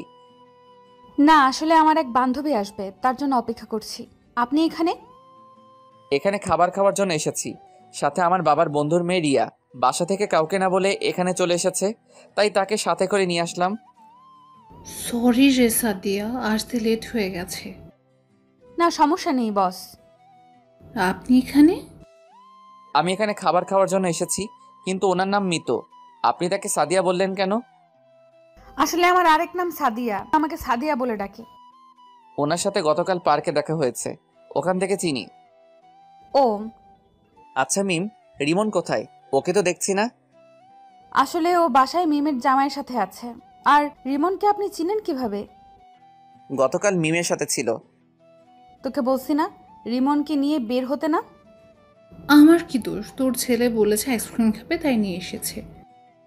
তাহলে রিমন আপনার ছেলে? রিমন আমার ছেলে। তাহলে ওর বাবা কোথায়? আই মিন আপনার স্বামী কোথায়? আমার স্বামী নেই, ওর ভালোর জন্য ওকে ছেড়ে দিয়েছি। কেন? সেটা আমি বলতে পারবো না। ঠিক আছে, ভালো থাকবেন। মিম চল, দেরি হলে রিমন কান্না করবে। ঠিক আছে চল, আর আপনি ভালো থাকবেন। আপনার সাথে কথা বলে অনেক ভালো লেগেছে। আপনারাও ভালো থাকবেন। মিতু আর মিম রেস্টুরেন্ট থেকে বেরিয়ে গেল। আমার কেন জানি মনে হচ্ছে মিতু আমার কাছে কিছু লুকাচ্ছে। কে এই মিতু? আবার তার নাম সাদিয়াও বলল। আমি চিন্তায় পড়ে গেলাম, এই মিতু কি আমার সাদিয়া? আমি তার চেহারা দেখতে হবে। আপনারা হয়তো বলবেন আমি তার কণ্ঠ শুনে বুঝতে পারলাম না কেন। আসলে তার কণ্ঠ সাদিয়ার মতো লাগছে না, তাই চিনতে পারছি না। আর কোনো কিছু না ভেবে রিয়ার কাছে চলে গেলাম। ওরা কে? আর এতক্ষণ কি কথা বলছো? তেমন কোনো কথা বলি নাই। ওই মেয়েটার সাথে সকালে যে অফিসে কাজের জন্য আসছিলাম, ওখানে কথা হয়েছে, তাই জিজ্ঞেস করতে গেলাম এখানে কি করছো। ও। আর কোনো কথা না বলে খাবার খেয়ে রেস্টুরেন্ট থেকে বেরিয়ে গাড়ি নিয়ে হোটেলে চলে আসলাম। পরের দিন শুক্রবার ছিল। সকালে ঘুম থেকে উঠে ফ্রেশ হয়ে বাহিরে চলে আসলাম হাঁটার জন্য। রিয়া এখনো ঘুমিয়ে আছে। আপনারা এখন বলবেন রাতে রিয়া কোথায় ঘুমাইছে? রিয়া আর আমি এক খাটে ঘুমিয়েছি, কিন্তু মাঝখানে কোলবালিশ দিয়ে। রিয়া রাতে কোলবালিশ সরিয়ে আমাকে জড়িয়ে ধরে শুয়েছিল। আমি তাকে বলছি আরেকটা রুম নেওয়ার জন্য, কিন্তু সে একা ঘুমাবে না। তো যাই হোক, হাঁটতে হাঁটতে হঠাৎ দেখি রিমন একটা বাসার সামনে বল নিয়ে খেলছে, তাই আমি তার কাছে গেলাম। রিমন আমাকে দেখে বলল, কেমন আছেন? আমি ভালো আছি, তুমি কেমন আছো? আমি ভালো আছি আঙ্কেল। তুমি এখানে একা একা খেলা করছো কেন? আর এটা কার বাসা? এটা আমাদের বাসা, আমরা এই বাসায় থাকি। তোমার আম্মু আর ফুপি কোথায়? তারা বাসার ভিতরেই আছে, চলুন আমার সাথে। আজকে যাব না, অন্য একদিন যাব। আমি কোনো কথা শুনবো না, আপনি আমার সাথে ভিতরেই যাবেন। রিমনের জোরাজুরিতে বাসার ভিতরে ঢুকলাম। রিমন আমাকে সোফায় বসিয়ে ভিতরে চলে গেল। আমি বাসার ভিতরে সবকিছু দেখতে লাগলাম। হঠাৎ কে যেন পিছন থেকে বলল, কে আপনি আর বাসার ভেতরে কেন আসলেন? তারপর আমি তার দিকে তাকিয়ে যাকে দেখলাম তার জন্য মোটেও প্রস্তুত ছিলাম না। আমি দৌড়ে গিয়ে তাকে জড়িয়ে ধরলাম আর পুরো চেহারায় চুমু খেতে লাগলাম। আপনারা কি ভাবছেন সাদিয়া? ঠিকই ধরেছেন, এ আর কেউ নয়, সাদিয়া। আমি কান্না করে দিলাম আর বলতে লাগলাম, সাদিয়া তুমি এতদিন কোথায় ছিলে? আমি তোমাকে অনেক খুঁজেছি কিন্তু কোথাও পাইনি। তুমি আমাকে সত্যিটা বললে না কেন? তুমি জানো না আমি তোমাকে অনেক ভালোবাসি। আমি তোমাকে সত্যিটা বলতে চেয়েছি, কিন্তু যখন শুনলাম তোমার আর রিয়ার বিয়ে, তখন আমি অনেক কষ্ট পেয়েছি। তারপর একটা চিঠি লিখে তোমাদের দারোয়ানের কাছে দিয়ে আমার বান্ধবী মিমের কাছে চলে আসলাম, আর এখানে এসে একটা অফিসে চাকরি নিছি। তাহলে তুমি আমার কাছে পরিচয় লুকিয়ে রেখেছো কেন? আমি মনে করছি তুমি আমাকে ভুলে গেছো, কিন্তু অফিসে তোমার কথা শুনে বুঝলাম তুমি আমাকে এখনো ভালোবাসো। তোমাকে জড়িয়ে ধরতে ইচ্ছে হয়েছে, কিন্তু অফিসে থাকার কারণে তাই আর জড়িয়ে ধরলাম না। আমি জানি রিয়া তোমাকে অনেক ভালোবাসে, তাই তোমার কাছ থেকে লুকিয়ে রয়েছি। তুমি ভাবলে কি করে তোমাকে ছাড়া আমি রিয়াকে ভালোবাসবো? আমার এই মনে শুধু সাদিয়া ছাড়া অন্য কেউ আসতে পারবে না। আম্মু, তুমি আঙ্কেলকে জড়িয়ে ধরেছো কেন? আমি সাদিয়াকে ছেড়ে রিমনকে কোলে নিয়ে কপালে চুমু দিয়ে বললাম, আমি তোমার আঙ্কেল না, আমি তোমার বাবা। আজ থেকে আমাকে বাবা বলে ডাকবে। কিন্তু আম্মু তো বললো আমার বাবা নেই। তোমার আম্মু মিথ্যা কথা বলেছে। তুমি এখান থেকে চলে যাও, তুমি রিয়াকে বিয়ে করো, দেখবে তুমি অনেক সুখী হবে। মেয়েটা তোমার জন্য অনেক কষ্ট করেছে। বউ থাকতে আমি অন্য কাউকে বিয়ে করব, এটা তুমি ভাবলে কি করে? আমি কাউকে বিয়ে করতে পারবো না। আমি তোমাকে নিয়ে আবার সংসার শুরু করব। কিন্তু তোমার বাবা মা আমাকে আর রিমনকে কখনো মেনে নেবে না। সেটা নিয়ে তোমাকে ভাবতে হবে না। আমি তোমাকে আর রিমনকে নিয়ে আজই বাসায় চলে যাব। কিন্তু আর কোনো কিন্তু নয়, যাও সবকিছু গুছিয়ে নিয়ে আসো। সাদিয়া আর কোনো কথা না বলে রুমে চলে গেল। তারপর সাদিয়া আর রিমনকে নিয়ে হোটেলে চলে আসলাম। মিম আর মিমের স্বামীকে ধন্যবাদ দিয়ে আসলাম, তাদের কাছ থেকে বিদায় নিয়ে আসলাম। রুমের সামনে এসে দরজা টোকা দিলাম। রিয়া এসে দরজা খুলে দিল। আমার সাথে সাদিয়া এবং রিমনকে দেখে অবাক হয়ে তাকিয়ে আছে। আরে সাদিয়া আপু না, এতদিন কোথায় ছিলে? তুমি জানো তোমাকে খুঁজতে গিয়ে রাসেলের কি হয়েছে? সব কিছু জানি, আর এখন পর্যন্ত বেঁচে আছে তোমার কারণে। তুমি যদি তার সেবা যত্ন না করতে তাহলে রাসেল এত তাড়াতাড়ি সুস্থ হয়ে উঠতে পারতো না। আমি আমার কর্তব্য পালন করছি। বাইরে কেন, ভিতরে আসো। আর ওকে? ও আমার ছেলে রিমন। তুমি যাও, সবকিছু গুছিয়ে নাও, আমরা আজকে বাসায় চলে যাব। ঠিক আছে বলে রিয়া সবকিছু গোছাতে লাগলো। কিন্তু রিয়ার চোখে পানি দেখতে পেলাম। হয়তো আমি সাদিয়াকে ফিরে পেয়েছি এই জন্য, নাকি অন্য কিছু, এখন এসব নিয়ে ভাবা যাবে না। তারপর সবাই গাড়িতে এসে বসলো। রিয়া পিছনের সিটে বসলো আর সাদিয়া আমার সাথে সামনের সিটে বসলো রিমনকে নিয়ে। 5-6 ঘন্টা পর ঢাকায় এসে পৌঁছে গেলাম। বাসার ভিতরে ঢুকে গাড়ি পার্কিং করে সবাই বেরিয়ে দরজার সামনে এসে দাঁড়িয়ে কলিং বেলটা চাপ দিলাম। সাদিয়া আর রিমন আমার পিছনে ছিল। আম্মু এসে দরজা খুলে দিল। আমাদের দেখে আম্মু বলল, কিরে তোরা হঠাৎ না বলে চলে আসলি যে? আম্মু, আমি আমার স্ত্রীকে খুঁজে পেয়েছি। কোথায় তোর স্ত্রী? আমি সামনের থেকে সরে গেলাম। সাদিয়া আম্মুকে সালাম করতে গেলে আম্মু তাকে জড়িয়ে ধরে আর কান্না করে দেয়। এতদিন কোথায় ছিলি মা? আমার ছেলেটা তোকে খুঁজতে কি কত যে কষ্ট পেয়েছে তুই কি জানিস? আমার ভুল হয়ে গেছে মা, আমি আর কখনো ওকে ছেড়ে যাব না। আমাকে তুমি ক্ষমা করে দাও। মায়ের কাছে ক্ষমা চাইতে হবে না, আমি তোকে অনেক আগে মাফ করে দিয়েছি। আজ আমাদের জন্য এত কিছু হয়েছে, তখন তোদের যদি মেনে নিতাম তাহলে এই দিন দেখতে হতো না। তুই আমাকে ক্ষমা করে দিস মা। ছি ছি আম্মু, আপনি কি বলছেন? মেয়ের কাছে আম্মু কখনো ক্ষমা চায় না। তোমাদের প্রতি আমার কোনো রাগ অভিমান নেই। আচ্ছা ঠিক আছে, তা ছেলেটা কি? রিমনকে দেখে বলল, আম্মু ও আমাদের ছেলে রিমন। সাদিয়া আমার দিকে অবাক চোখে তাকিয়ে আছে। কি? আমার দাদু ভাইকে রেখে আমি এতক্ষণ তোদের সাথে কথা বলছি? দে দাদু ভাইকে আমার কোলে দে। আমি রিমনকে আম্মুর কোলে দিলাম। তারপর সবাই বাসার ভিতরে ঢুকলাম। আম্মু আব্বু কোথায়? তোর আব্বু রিয়ার বাবার সাথে কথা বলতে গেছে। কেন? তোর আর রিয়ার বিয়ের ব্যাপারে। কিন্তু তুই তো এখন সাদিয়াকে পেয়ে গেছিস, তাহলে তোর বাবাকে ফোন দিয়ে চলে আসতে বল। ফোন করতে হবে না, রিয়ার সাথে রাসেলের বিয়ে হবে। সাদিয়া তুমি কি পাগল হয়ে গেছো? তুমি থাকতে আমি রিয়াকে কেন বিয়ে করব? কারণ রিয়া তোমাকে ভালোবাসে। আমি আর রিয়া মিলে তোমার সাথে সংসার করব। প্লিজ তুমি না করো না। বৌমা, এ তুমি কি বলছো? আমি ঠিকই বলছি আম্মু। রিয়া না থাকলে রাসেল এত তাড়াতাড়ি সুস্থ হয়ে উঠতো না। রিয়া সবসময় রাসেলের সাথে ছিল। আমি চাই দুজনে সব সময় রাসেলের সাথে থাকতে। কিন্তু তোমার শ্বশুর কি রাজি হবে? আমরা সবাই মিলে বললে রাজি হবে। প্লিজ আম্মু, তুমিও রাজি হয়ে যাও। ঠিক আছে, আমি রাজি। তোমার যা মন চাই করো। ঠিক আছে আম্মু। আর রিয়া, তুমি পারবে না আমার সাথে থেকে সংসার করতে? রিয়া কোনো কথা না বলে সাদিয়াকে জড়িয়ে ধরে কান্না করে দিল। আমি পারবো আপু। এই তো লক্ষ্মী মেয়ে। আরও কিছুক্ষণ কথা বলে আমি আর সাদিয়া নিজের রুমে চলে আসলাম। রিমনকে আম্মু সাথে করে নিয়ে গেল। তারপর ফ্রেশ হয়ে খাবার খেয়ে রুমে চলে আসলাম। সন্ধ্যায় আব্বু বাসায় আসলো। কিছুক্ষণ পর আম্মু এসে ডেকে গেছে। আমি আর সাদিয়া একসাথে নিচে আব্বুর সামনে গেলাম। সাদিয়া আব্বুর পা ধরে সালাম করলো। সাদিয়া মা, তুমি আমাকে ক্ষমা করে দিও। আমার জন্য আজ তোমাদের এই অবস্থা হয়েছে। এ কি বলছেন আব্বু? বাবা হয়ে কখনো মেয়ের কাছে ক্ষমা চাইতে হয় না। ঠিক আছে মা, কিন্তু তুমি তোমার শাশুড়িকে বলছো, এটা কি ঠিক হবে? বাইরের মানুষ কি বলবে? তাদের কথায় আমাদের কিচ্ছু আসে যায় না। আপনি সব কিছু ঠিক করেন। আমি রিয়াকে সাথে নিয়ে রাসেলের সাথে সংসার করতে রাজি আছি। ঠিক আছে মা, তাহলে আগামীকাল ছোট অনুষ্ঠান করে তোমাদের বিয়ে দিব। ঠিক আছে আব্বু, আপনি যা মনে করেন। দেখতে দেখতে আমাদের বিয়ে হয়ে গেল। রিয়ার পরিবার প্রথমে একটু অপ্রস্তুত ছিল, কিন্তু রিয়ার চোখের পানি দেখে আর না করতে পারে নাই। সাদিয়াকে আবার বিয়ে করলাম। দুই বউ রুমে বসে আছে। আমি রুমে ঢুকে দরজা লাগিয়েছিলাম। বাহ বাহ, দুই বউ খাটের উপর ঘোমটা দিয়ে বসে আছে। রিমন আব্বু আম্মুর সাথে ঘুমিয়ে পড়েছে। আমাকে দেখে দুই বউ খাট থেকে নেমে আমার পা ধরে সালাম করলো। আমি দুজনকে জড়িয়ে ধরলাম। তারপর দুই বউ আর আমি উজু করে এসে 2 রাকাত নফল নামাজ আদায় করলাম। সাদিয়া আর রিয়া খাটে গিয়ে বসলো। আমিও খাটে গিয়ে বসলাম। আগে সাদিয়ার ঘোমটা তুললাম। সাদিয়াকে অনেক সুন্দর লাগছে। এবার রিয়ার ঘোমটা তুললাম। বাহ, যেন একটা পরী। আমি তাদের দুজনের দিকে তাকিয়ে দেখতে লাগলাম। সাদিয়া আর রিয়া যেটা করলো তার জন্য মোটেও প্রস্তুত ছিলাম না। দুজনে আমাকে খাটে ফেলে দিয়ে পুরো শরীরে কিস করতে লাগলো। ভাই, জীবনে বাচ্চা থাকলে দুজনকে কখনো বিয়ে করবেন না। এভাবে কি খালি তাকিয়ে থাকবে? বাসর করবে না? তোমরা দুজন একসাথে আমার যে অবস্থা করলে, আমার বাসর করা মিটে গেছে। তোমরা আমাকে ছেড়ে দাও। তুমি বললে তো আর হবে না, আমাদের একটা বাংলাদেশ টিম লাগবে। তাহলে তো আমাকে অনেক পরিশ্রম করতে হবে। করতে হলে করবে। ঠিক বলছো, এখন আমাদের আদর করো। আমি পারবো না, আমি এখন ঘুমাবো। এটা বললে তো আর হবে না, তোমার কাজ শুরু করে দাও। তারপর আর কি, দুজনকে খাটে ফেলে দিয়ে আমার কাজ শুরু করে দিলাম। আরে ভাই, আর সামনে দেখতে হবে না, বিয়ে করে দেখে নিবেন আমি কি করছি। সকালে ঘুম থেকে উঠে দেখি দুজনে আমাকে জড়িয়ে ধরে শুয়ে আছে। দুজনকে দেখতে একদম পরীর মতো লাগছে। হঠাৎ রিয়ার পেটের উপর দেখে কিছু নেই। আমি রিয়ার পেটের উপর হাত বোলাতে লাগলাম। রিয়া কেঁপে উঠল। রিয়া আমাকে আরো শক্ত করে জড়িয়ে ধরলো। রিয়া জড়িয়ে ধরার সাথে সাথে সাদিয়াও আমাকে জড়িয়ে ধরলো। হাই হাই, আমি কি করব?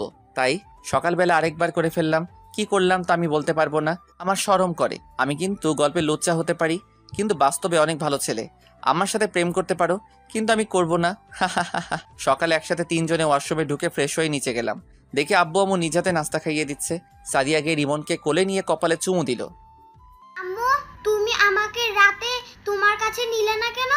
জানো না আমি তোমাকে ছাড়া ঘুমাইতে পারি না। তুমি তোমার দাদা দাদির রুমে ঘুমিয়ে গেছো, তাই তোমাকে আর নিয়ে যাইনি বাবা। ঠিক আছে, কোন থেকে আমাকে তোমার সাথে ঘুমাইতে নিয়ে যাবে? ঠিক আছে বাবা, এখন থেকে তুমি তোমার আম্মুর সাথে ঘুমাবে। এভাবে দেখতে দেখতে 2 বছর চলে গেল। আমি এখন অফিস দেখাশোনা করতে ব্যস্ত থাকি, আর সাদিয়া আমার সাথে অফিস দেখাশোনা করে। রিয়া বাসায় মা বাবা আর রিমনের খেয়াল রাখে, আর রিয়া এখন প্রেগনেন্ট। অফিসে বসে কাজ করতে আসি, হঠাৎ আম্মু ফোন দিল। হ্যালো আম্মু, বলো। তুই আর সাথিয়া এক্ষুনি হাসপাতালে চলে আয়। রিয়ার ব্যথা উঠেছে, তাই তোর বাবা আর আমি রিয়াকে হাসপাতালে নিয়ে এসেছি। ঠিক আছে আম্মু, আমি আর সাদিয়া এখনই আসতেছি। ফোনটা কেটে সাদিয়াকে কল দিয়ে বললাম আমার কেবিনে আসতে। কিছুক্ষণ পর সাদিয়া আমার কেবিনে আসলো। বলো, কেন ডেকেছো? আমাদের এখন হাসপাতালে যেতে হবে। কেন, কার কি হয়েছে? রিয়ার ব্যথা উঠেছে, তাকে নিয়ে আব্বু আম্মু হাসপাতালে নিয়ে গেছে। ঠিক আছে, চলো। তারপর দুলাভাইকে সব বুঝিয়ে দিয়ে আমি আর সাদিয়া অফিস থেকে বেরিয়ে গাড়ি নিয়ে হাসপাতালে চলে গেলাম। ভিতরে ঢুকে দেখি আম্মু আব্বু বাহিরে দাঁড়িয়ে আছে, আর সাথে রিমনও আছে। কি হয়েছে আম্মু, রিয়া কোথায়? ডাক্তার রিয়াকে ভেতরে নিয়ে গেছে, এখনো বের হয়নি ডাক্তার। কিন্তু রিয়ার তো ডেলিভারি ডেট আরো দেরি আছে, এত তাড়াতাড়ি ব্যথা ওঠার কারণ কি? আসলে রিয়া সকালে সিঁড়ি দিয়ে নামতে গিয়ে পড়ে গেছে, পড়ে অনেক ব্যথা পাই, তাই আমি অ্যাম্বুলেন্স ফোন দিয়ে নিয়ে আসি, তারপর তাকে হাসপাতালে নিয়ে আসি। কিন্তু রিয়া উপর থেকে কেন নিচে নামতে গেল? তাকে দেখাশোনা করতে তো বাসায় লোক ছিল। সেটা তো আমি বলতে পারবো না। হঠাৎ ডাক্তার কেবিন থেকে বেরিয়ে আসলো। ডাক্তার, রিয়ার এখন কি অবস্থা? দেখুন, আমরা অনেক চেষ্টা করছি, কিন্তু কি ডাক্তার? আমরা অনেক চেষ্টা করতেছি। আপনার স্ত্রী আগে একটা কিডনি নষ্ট ছিল, এখন দ্বিতীয় যেটা ছিল সেটা দিয়ে এতদিন বেঁচে ছিল। আমাদের পক্ষে আপনার স্ত্রীকে বাঁচানো সম্ভব না, আমরা আপনার মেয়েকে বাঁচাতে সম্ভব হয়েছি। কিন্তু রিয়া তো আমাদের কিছু বলে নাই। সেটা আমি বলতে পারবো না। আপনারা সাদিয়াকে দুজনকে রিয়া ভিতরে যেতে বলল। আমি আর দাঁড়িয়ে না থেকে ভিতরে চলে গেলাম। আমার সাথে সাদিয়াও ঢুকলো। ভিতরে ঢুকে দেখি রিয়া চোখ দুটো বন্ধ করে শুয়ে আছে। তার পাশে আমার মেয়েটা শুয়ে আছে আর কান্না করছে। সাদিয়া গিয়ে মেয়েটাকে কোলে নিল, তারপর সে কান্না করে বন্ধ করে দিল। আমি গিয়ে রিয়ার হাতে হাত ধরলাম। রিয়া চোখ খুলে দেখে আমি আর সাদিয়া দাঁড়িয়ে কান্না করে চোখের পানি দিয়ে পুরো জামা ভিজে ফেলছে। আব্বু আম্মু তো এ কথা শুনে নিচে বসে কান্না করা শুরু করে দিছে। আমার চোখ দিয়ে পানি পড়তে লাগলো। রিয়া হাতের ইশারায় সাদিয়াকে আমার পাশে আসতে বলল। সাদিয়া আমার পাশে আসার পর রিয়া বলল, তোমরা আমার উপর রাগ করে আছো তাই না? তুমি কেন আমাদের কাছে এ কথা লুকালে রিয়া? আমরা কি তোমাদের চিকিৎসা করাতে পারতাম না? আমি নিজেও বলতে পারবো না। আমার যে কিডনি নষ্ট হয়ে গেছে। একদিন হঠাৎ আমার কাছে কেমন খারাপ লাগছে, তাই কাউকে না বলে ডাক্তারের কাছে আসি। ডাক্তার আমাকে পরীক্ষা করে দেখে আমার একটা কিডনি নষ্ট হয়ে গেছে। তারপর আমি চিন্তা করলাম আমার তো আরেকটা কিডনি ভালো আছে, তাই নিয়ে জীবনটা কাটিয়ে নেব। কিন্তু হঠাৎ যে আমার এই কিডনিটা নষ্ট হয়ে যাবে আমি ভাবতে পারি নাই। তুমি আমাকে একটাবার বলতে। বলি নাই, আমি মনে করছি ঠিক হয়ে যাবে। আল্লাহ মনে হয় তোমাদের সাথে রাখতে চায় না আমাকে, তাই হয়তো আমাকে নিয়ে যাচ্ছে। তোমাকে আমরা কোথাও যেতে দিব না, তুমি ভালো হয়ে যাবে। দরকার হয় আমার কিডনি দিয়ে তোমাকে সুস্থ করে তুলবো। এখন আর আমার হাতে সময় নেই। আল্লাহ তোমাদের সাথে কিছু কথা বলার জন্য হয়তো এখনো রুহুটা নিয়ে যায় নাই। প্লিজ তুমি এমন কথা বলো না, তোমাকে আমি সুস্থ করে তুলবো। সাদিয়া, তোমার হাতটা একটু দাও তো। সাদিয়া রিয়ার হাতে হাত দিল। রিয়া আমার হাত আর সাদিয়ার হাত একসাথে মিলিয়ে বলতে লাগলো, সাদিয়া, তুমি আমার জানটাকে দেখে রেখো। ও তোমাকে অনেক ভালোবাসে, ওকে কখনো কষ্ট দিও না। আর তুমি সাদিয়াকে কখনো কষ্ট দিও না। তোমরা দুজনে সুন্দর করে জীবনটা সাজিয়ে নেবে। আর আমার মেয়েকে নিজের মেয়ে মনে করে লালন পালন করবে। কথা দাও আমার কথাগুলো মেনে চলবে। আমরা তোমার কথাগুলো মেনে চলবো। আমি এখন চিন্তামুক্ত হলাম। তোমরা সবাই ভালো থেকো, বাবা মার সেবা করো। রাসেল, আমাকে একটু জড়িয়ে ধরবে? বলতে দেরি আমি রিয়াকে জড়িয়ে ধরলাম। হঠাৎ রিয়ার কথা বন্ধ হয়ে গেল। আমি রিয়াকে ধরে চিৎকার করে কাঁদতে লাগলাম। আমার কান্না শুনে বাহিরের আব্বু আম্মু এবং রিয়ার আব্বু আম্মু এবং তার বড় ভাই ভিতরে আসলো। সবাই কান্না করতে লাগলো। তারপর রিয়ার মরা দেহটা নিয়ে বাসায় চলে আসলাম। পরে জানাজা সম্পন্ন করে বাসার পাশে দাফন করা হলো। পুরো বাসা কেমন যেন পাকা পাকা লাগছে। আমি রুমে বসে নীরবে কান্না করতে লাগলাম। হঠাৎ সাদিয়া আমার মেয়েটাকে এনে আমার কাছে দিল।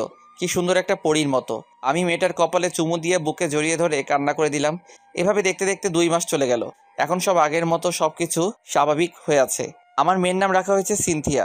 সাদিয়া সিনথিয়া নিজের মেয়ের মতো লালন পালন করে। আর ইমনকে একটা স্কুলে ভর্তি করিয়ে দিচ্ছি। দুলাভাই এখন নিজেই ব্যবসা দিচ্ছে। আপুকে নিয়ে তারা নতুন একটা ব্যবসা কিনছে, ওটাই থাকে। এখন আমি অফিসের কাজে ব্যস্ত থাকি, সাদিয়া বাসার কাজ সামলাতে ব্যস্ত থাকে। আপনারা হয়তো জানেন সাদিয়া কখনো মা হতে পারবে না, তো সবাই আমাদের জন্য দোয়া করবেন। আমরা যেন সুখে শান্তিতে বসবাস করতে পারি।